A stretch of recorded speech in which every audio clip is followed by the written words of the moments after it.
Right, hello, Rocky. I've got to show you this because this is pretty incredible. Right, so I've made like a little light box here. It's getting dark, so I know I keep telling you what I'm doing, but this is the best fun I've had for donkey's years. Right, so you do. So anyway, so I've just got two torches.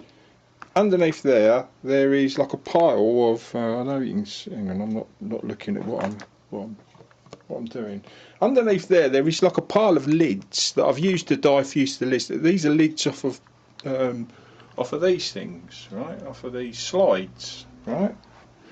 So anyway, so you put torch in either end, so you don't get light directly on the thing, but the diffuse light comes through where you either put your slide, right? I've got another camera, right? Basically all you do, you get a slide, you get well, I'm doing negatives at the moment. Hang on, I'm going to have to put the camera down a sec.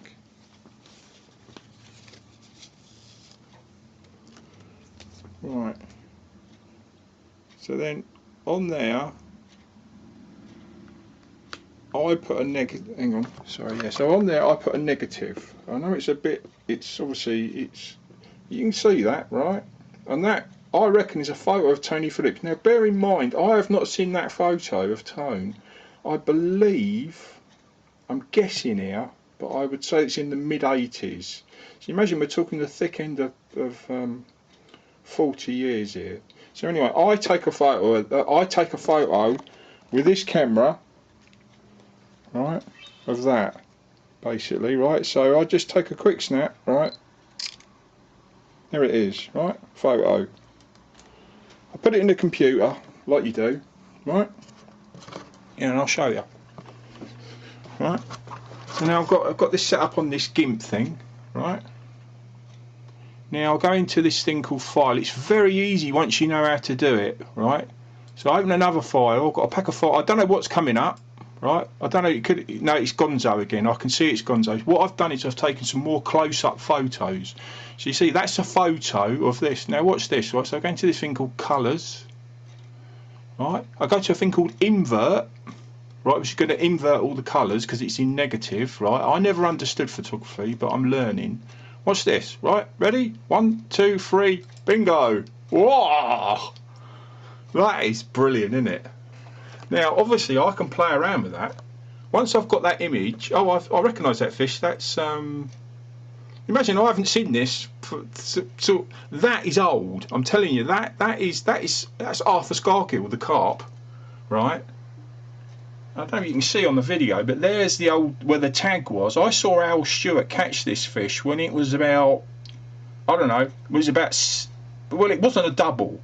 You know, in the late 70s, I saw Al Stewart catch this fish and it had a tag, and you can see in the gill. Right, anyway, right. I swear to you, I didn't know this. This is all coming back to me. And there's the tail, right? It hadn't quite properly been lobbed off then, but it lost that sort of top quarter of its tail. It has cut its tail, so I would say that's probably 1985. I guess a year either side of 1985, and that's Gonzo.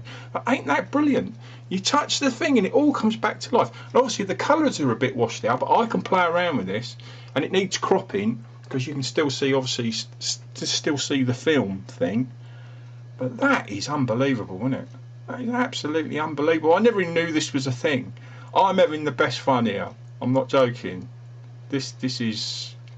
I know I've been sending you like 98 emails, but believe you me, I am flipping excited doing this.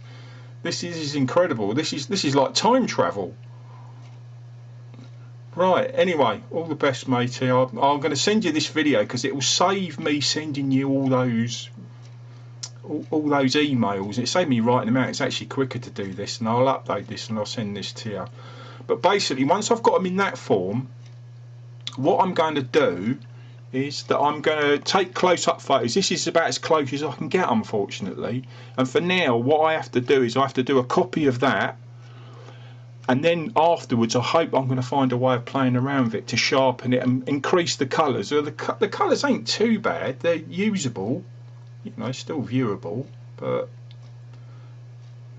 Yeah, that is. I'm well excited with that. Imagine I have not seen that photo for, if I'm guessing the right year, it could be 1986.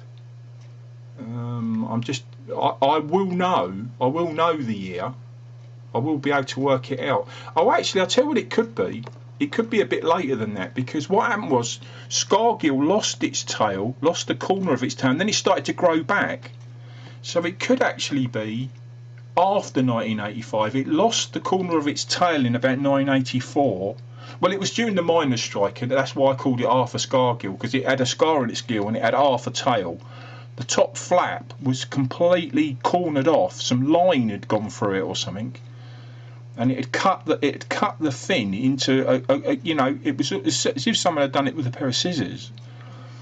And because it was during the miners' strike, obviously Arthur Scargill, 1984, I called it Arthur Scargill and actually sniggered to myself when I came out of it, and it stuck, obviously. But yeah, the more I look at it, that tail has grown back.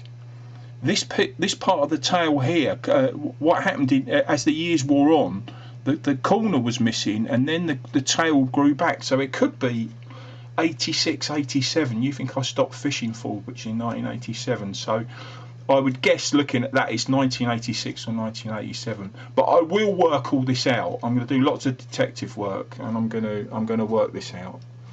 And I will label all these photos, and I've got thousands of them. So it's going to take me. It'll probably take me a month to do. But I don't know, at this rate, I might be able to do it in a week, because I'm not going to sleep. I'm so excited doing it. Right. Anyway, all the best, matey. Love to Dot. See ya.